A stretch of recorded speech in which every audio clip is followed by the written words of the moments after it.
Royal Guard halts the takeoff. After Princess Charlotte alleges, I was forced on this plane. Long lines of soft lights ran along the runway, glowing like watchful eyes. A sleek aircraft stood ready at the far end, its engines silent but waiting. Everything looked calm, controlled, and carefully planned. Royal Guards were positioned at fixed points, standing straight and alert. Their faces showed no emotion, but their eyes missed nothing. Every step, every sound, every movement was part of a strict routine. This was not an ordinary flight. This was a royal departure, arranged quietly and with urgency. Princess Charlotte arrived in a dark official car. The door opened smoothly, and she stepped out with the help of an aide. She was dressed neatly, as expected, but there was something different about her. She was usually calm and confident in public, but now her small hands were clenched tightly. Her steps were slow, not excited, not curious. Her eyes kept moving as if she were searching for something or someone. Those around her were focused on schedules and security checks. Papers were signed. Signals were exchanged. No one asked how she felt. Everyone assumed that everything was fine. One royal guard, standing a little closer than the others, noticed her hesitation. He had served for many years and had learned that danger did not always announce itself loudly. Sometimes it appeared as silence, as fear hidden behind polite behavior. He watched as Princess Charlotte paused near the stairs of the aircraft.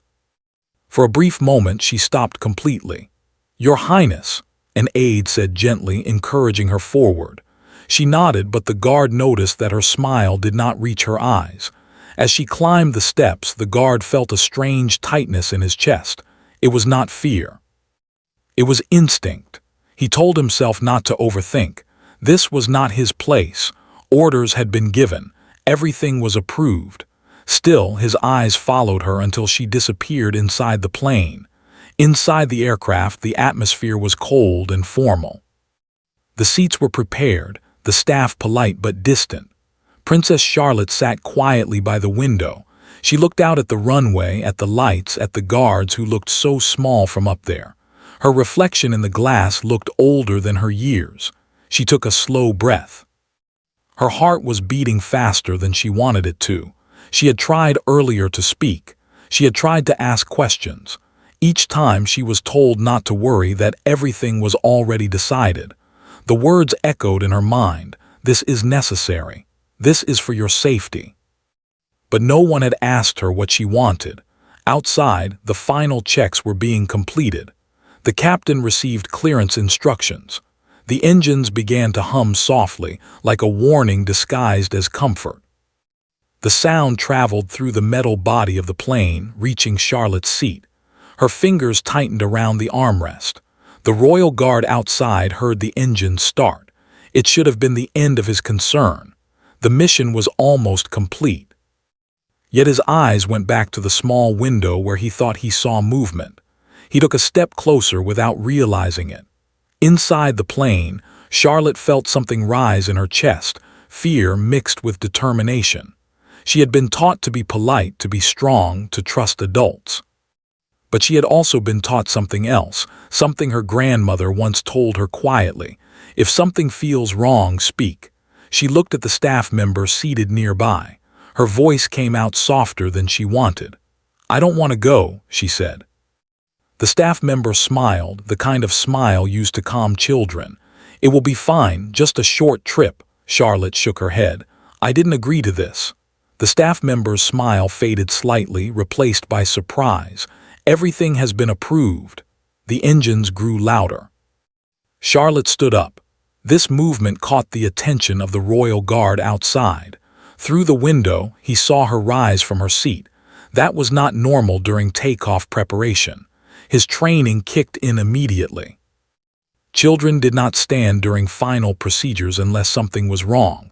Without hesitation, he moved toward the aircraft door, signaling another guard to follow. Inside, Charlotte felt tears burning her eyes, but she refused to let them fall. She took a step toward the aisle.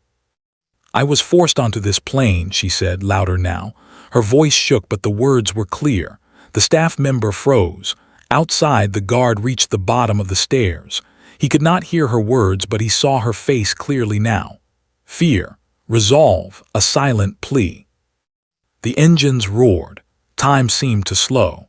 Protocol said he should wait. Protocol said he should not interfere unless ordered. But duty was not just about orders. The guard raised his hand sharply, signaling an immediate halt. He turned and ran toward the control signal post, his boots hitting the ground hard. Other guards looked at him in shock, confusion spreading quickly. "What's happening?" someone shouted. "No takeoff," the guard said firmly. "Stop it now." The signal was sent. A red light flashed. The aircraft brakes engaged with a loud, sudden force. Inside, Charlotte stumbled slightly but caught herself. The plane slowed, then stopped. Silence followed, broken only by distant voices and hurried footsteps. Charlotte sank back into her seat, breathing heavily. She didn't know what would happen next. She only knew that someone had finally seen her. Outside, alarms were not sounding, but tension filled the air. Officials rushed toward the aircraft. Questions were already forming, sharp and demanding. The Royal Guard stood still, his heart pounding. He knew the consequences could be serious, but he also knew one thing with complete certainty. Whatever came next, stopping that plane had been the right thing to do. And for the first time since arriving at the airport, Princess Charlotte felt that she was not alone. The plane remained still on the runway, its engines now quiet again. Inside, the sudden silence felt heavy. Princess Charlotte sat very still, her hands resting in her lap, her breathing slowly returning to normal. Her heart was still racing, but something inside her felt lighter. Someone had listened. The staff inside the aircraft were no longer calm. One of them spoke quickly into a communication device, using careful words. Another looked toward Charlotte, no longer smiling but not unkind either, just uncertain. This was no longer a routine situation. Outside, several officials reached the aircraft. The Royal Guard who had stopped the takeoff stood near the steps, straight-backed, his face serious. Other guards surrounded the area, forming a protective circle. No one raised their voice, but tension could be felt in every movement.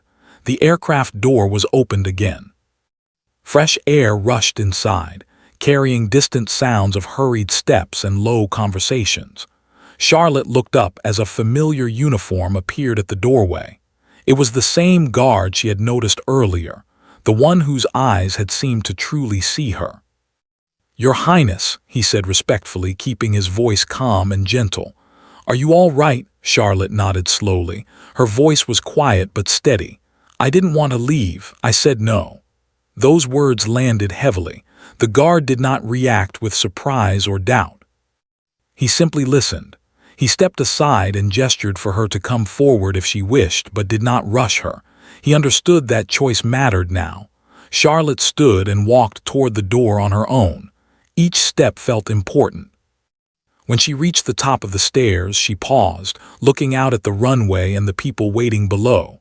For a moment, fear tried to return, but then she saw the guard again, standing firm as if anchoring the moment. She stepped down. As soon as her feet touched the ground, another guard gently guided her away from the aircraft, toward a quiet security vehicle nearby. No cameras were allowed close. No phones were raised. This was handled quietly, respectfully. Inside the vehicle, Charlotte sat wrapped in a light coat. Her hands trembled slightly now that the rush had passed. The guard sat across from her, not too close, giving her space. "Can you tell me what happened?" he asked softly. Charlotte took a deep breath. She had never been asked that so directly before. "They told me I had to go," she said. "They said it was decided already. I asked why, but no one explained properly. When I said I didn't want to, they said it wasn't my choice." Her eyes filled, but she blinked the tears away. "I wasn't scared of the plane, I was scared of not being heard." The guard listened carefully, nodding. He did not interrupt. When she finished, he spoke again. "You did the right thing by speaking," he said. "Your voice matters." Those words stayed with her. Nearby, senior officials were already gathering. Quiet discussions turned serious. The halted flight had triggered an automatic review. Procedures were being examined, timelines questioned. Who had authorized the trip?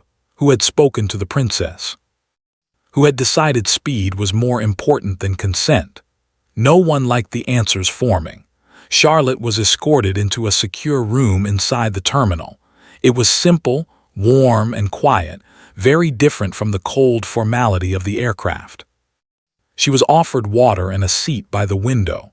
Outside, the runway lights still glowed, but now they felt far away. An official entered the room, speaking carefully, choosing each word with care. "Your Highness, we just want to understand what you experienced." Charlotte looked at him. She was small, but her expression was serious. "I felt pushed," she said. "I felt like I wasn't allowed to say no." That was enough. Outside the room, the royal guard stood with others, answering questions. Some were sharp, others defensive. Why had he acted without direct command? Why had he delayed a royal operation? His answer never changed. "I saw a child in distress," he said, "and I listened." As minutes passed, it became clear that what happened was not the result of a single mistake, but a chain of assumptions. Adults assumed they knew best. Schedules assumed obedience. Authority assumed silence. No one had stopped to ask the one person who mattered most. Word spread quietly through internal channels. The flight would not resume. The princess would not be moved until everything was reviewed and she felt safe. When Charlotte was told this, her shoulders relaxed for the first time that day. Later, she was reunited with trusted family members. The relief on their faces was immediate and real. She was hugged tightly, not as a symbol, not as a royal figure, but as a child who had been brave. "I tried to tell them," Charlotte said softly. "I'm glad someone heard." The family member looked at her with pride. "You did very well." As the day moved forward, the airport slowly returned to its quiet rhythm. The aircraft remained grounded, a silent reminder of what had nearly happened. The royal guard who had halted the takeoff finished his report, knowing there would be consequences, questions, reviews, maybe criticism. But he felt no regret. In another room, Charlotte sat with a warm drink, watching clouds drift past the window. The fear was fading now, replaced by something new: confidence, trust in her own voice. She had spoken up, and the world had stopped to listen.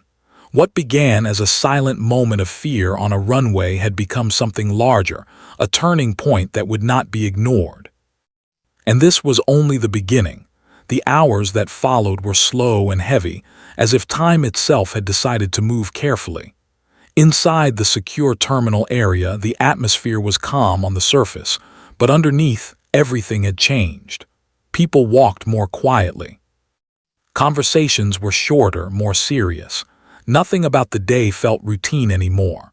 Princess Charlotte remained in the quiet room, sitting near the window. She watched a small service vehicle move slowly across the runway. Normally, she would have found it interesting. Today, her thoughts were elsewhere. She kept replaying the moment when the plane stopped, the feeling of the sudden pause, the silence that followed. It still felt unreal. A gentle knock came at the door. The royal guard entered, this time without urgency. His posture was relaxed, but his expression was thoughtful. "Your Highness," he said, "there will be a review of everything that happened. You may be asked some questions. You are not in trouble." Charlotte nodded. "I just told the truth," she said.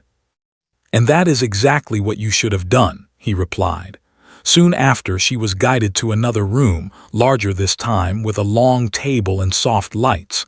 Several adults were already there, seated at a respectful distance. No one looked impatient. No one rushed her. That alone made a difference. She was offered a seat and some water. When she was ready, they began. They asked simple questions. Who spoke to her before the flight? What was said? Did she understand where she was going and why? Each question was asked slowly, clearly, and she was given time to answer. Charlotte spoke honestly. She explained how plans were explained as instructions, not choices. How she was told the trip was urgent but not why. How she felt nervous but was told to stay calm. How she felt her voice disappear under decisions already made. As she spoke, some of the adults exchanged glances. Not angry ones, concerned ones. Outside the room, the royal guard waited. He could hear muffled voices but not the words. He stood still, hands behind his back, focused. He knew his action would now be judged carefully, but he also knew something important had been revealed. This was not about breaking rules. This was about protecting someone who could not protect herself in that moment. Elsewhere in the terminal, records were being reviewed. Communication logs, authorization notes, timelines. It became clear that the decision to move quickly had created pressure. In that pressure, care had been lost. No one had intended harm, but intention did not erase impact. As the review continued, Charlotte was given breaks. She was allowed to step outside into a small garden area inside the terminal. She watched birds land briefly on the fence before flying away again. The simple sight calmed her. A trusted family member joined her, sitting beside her on the bench. "You were very brave today," they said. Charlotte shrugged slightly. "I was scared." "That doesn't mean you weren't brave," they replied gently. Back inside, the discussion grew more focused. The adults began to understand that this was not just about one flight. It was about how easily children, especially those surrounded by authority, could be moved without being heard. The royal guard was finally called into the room. He stood before the group, calm and respectful. He explained exactly what he saw: the hesitation, the movement inside the aircraft, the expression on Charlotte's face. He explained his decision in simple terms. "I believed a child was in distress," he said. "I chose to act." There was a moment of silence after he finished. Then one of the senior officials nodded slowly. "You followed the most important rule," they said. "Protect first."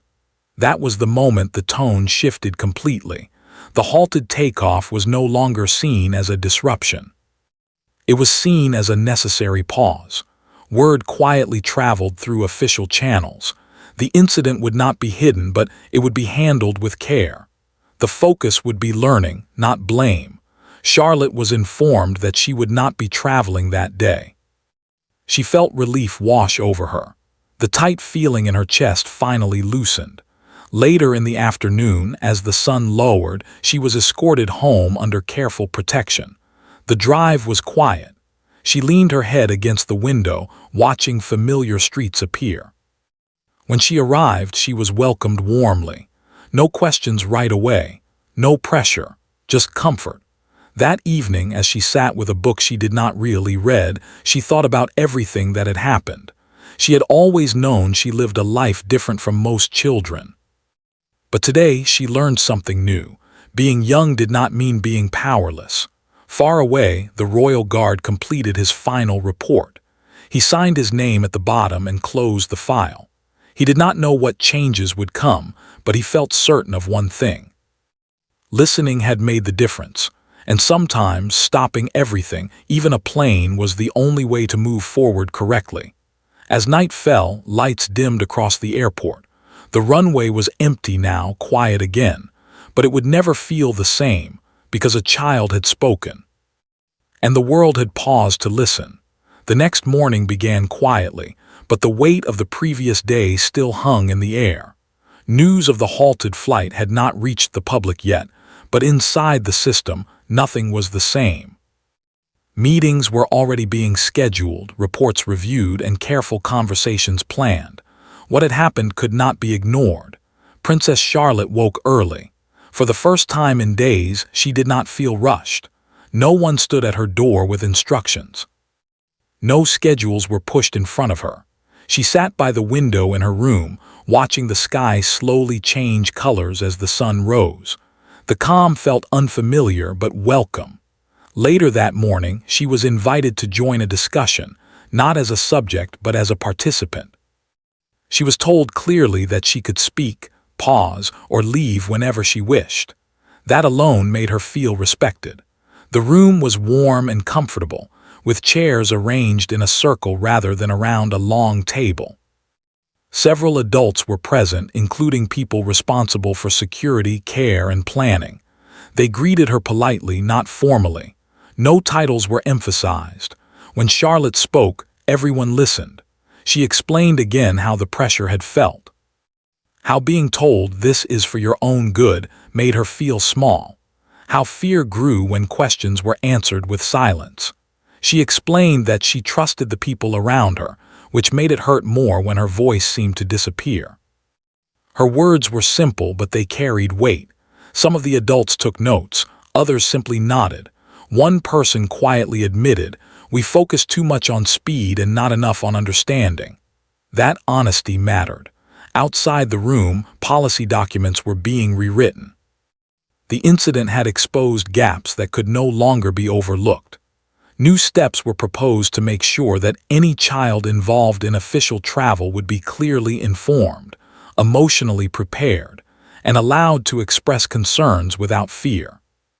The royal guard who had halted the plane was also invited to speak again. This time, his role was not questioned. It was examined with respect. He described how training often focused on visible threats, but real danger could be silent. A pause, a look, a feeling that something was not right. He explained that years of service had taught him to trust those moments. "What you did required courage," one official said, not because it was dramatic, but because it was human. By the afternoon, a clear decision had been made. The event would lead to change, not quietly, not temporarily, but in a way that would protect others in the future. Charlotte was informed that new guidelines would be created because of what she had said. She listened carefully, then asked one simple question. "Will other children be asked what they want?" The answer was immediate. Yes. That single word meant everything. As the day continued, Charlotte was allowed to return to her normal routine. She played, read, and laughed softly with those she trusted. Yet something inside her had shifted. She felt steadier, stronger. She had learned that speaking up did not always lead to trouble. Sometimes it led to understanding. In the evening, she sat with a family member who asked gently, "How do you feel now?" Charlotte thought for a moment. "Proud," she said, "and tired." The response brought a smile. Elsewhere, formal statements were being prepared, not for headlines but for internal accountability. The language was careful and clear. Words like oversight, learning, and improvement appeared often. No one wanted to repeat the mistake of silence. The royal guard returned to duty, but he was different now. Not in how he stood or how he moved, but in how others looked at him, with respect, with gratitude. He did not seek praise. He did not speak about what he had done. But when new guards asked about that day, he told them one thing. "Listen closely," he said. "Sometimes that is the most important skill." As night fell, Charlotte stood once more by her window. The world outside looked the same as it always had, but she knew something inside it had changed. She had been heard, and because of that, others would be too. The quiet of the evening wrapped around her like a promise, not of perfection, but of care. And though the story was not yet finished, the path ahead was clearer than before. The days that followed moved gently, as if the world itself was choosing to slow down. There were no sudden plans, no urgent movements, no quiet pressure hidden behind polite smiles.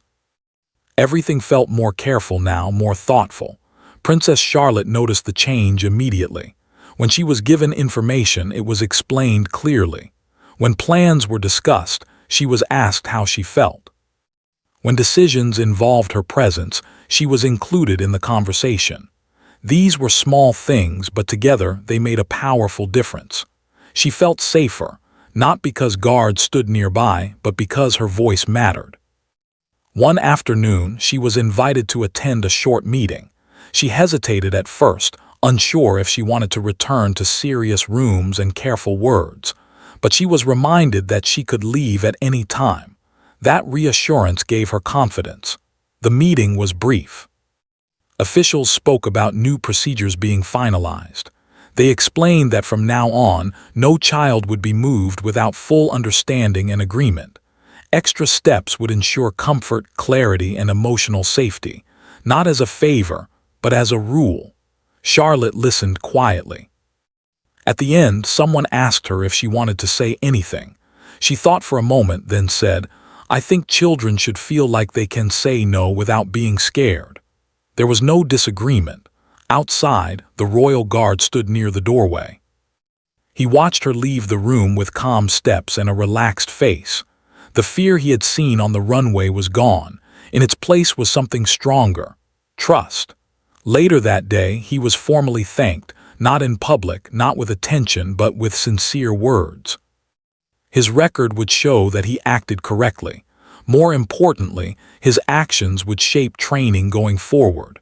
New guards were now taught to listen for what was not being said, to notice hesitation, to understand that protecting someone sometimes meant stopping everything.